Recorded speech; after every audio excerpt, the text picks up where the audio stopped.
Welcome po kayo sa aming channel kung saan pinag-uusapan yung mga mahalagang paksa tungkol sa pag-aalaga ng baka. Meron po tayong gagawin na series sa pag-aalaga ng baka. Ang topic po nating tatalakayin lagi ay ang animal behavior.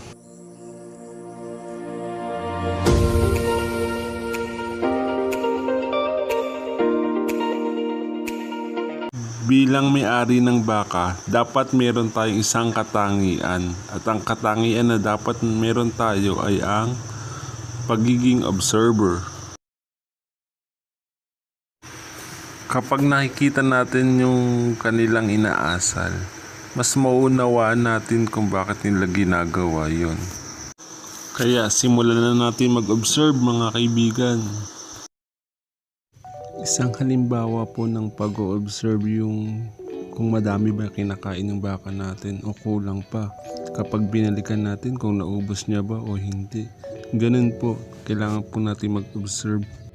Minsan po naging problema rin namin na hindi nagkakaanak yung baka namin kasi hindi namin na-obserbahan yung mga signals. Pero pag natuto na po tayo, easy lang po yung mga ganong bagay. Madali na pong matutunan. Ang magiging problema lang po ng isang magbabaka ay kung kulang po yung oras niya na nilalaan sa kanyang hayop na alaga. Yung hindi niya binabantayan kung ano yung mga signal na nilalabas ng baka. Halimbawa, gusto na palang mag-anak. O kaya naglalandi na pala. O kaya may sakit. Yung mga ganong bagay po. Marami pong nasasayang na panahon kapag hindi natin inoobserbahan yung baka natin. Tulad po sa heat cycle ng baka, 16 hours po ang heat cycle ng baka.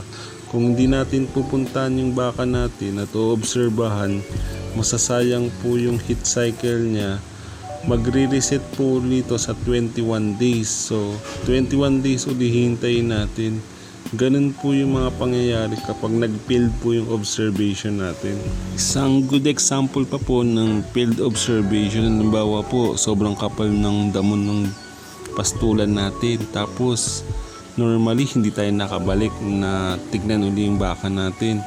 Napulupot yung baka natin, yun yung senaryo. Tapos sa pagkapulupot niya, magdamag siyang hindi nakaupo o kaya nakahiga. So ngawit na yung baka natin. Akala natin hindi na makatayo yung baka natin, yung pala nagpapahinga lang ng sobrang tagal kasi nga nangawit siya.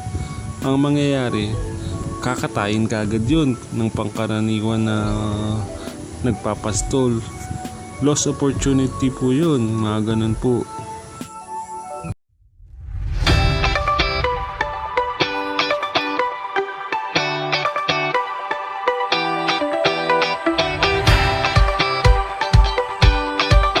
Mahalaga po na maintindihan natin yung animal behavior ng ating mga alagang baka. Sila po yung bubuhay sa atin at tayo din po ay katuwang nila para lumaki ang mga baka natin.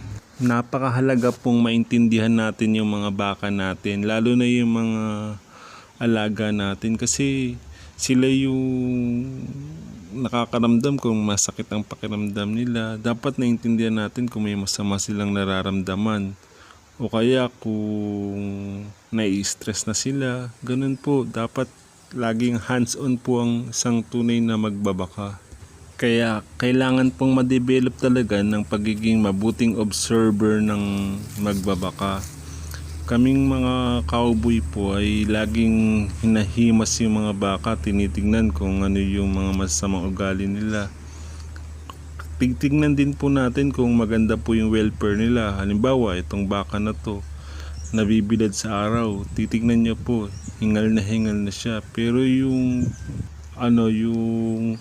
baka, hindi magsasalita yan, pero hihingal lang po yan. Ayan, nakalak po yung standing position niya, hindi siya gagalaw, pero humihingal na po yan. Nasa gitna po yan ng sikat ng araw.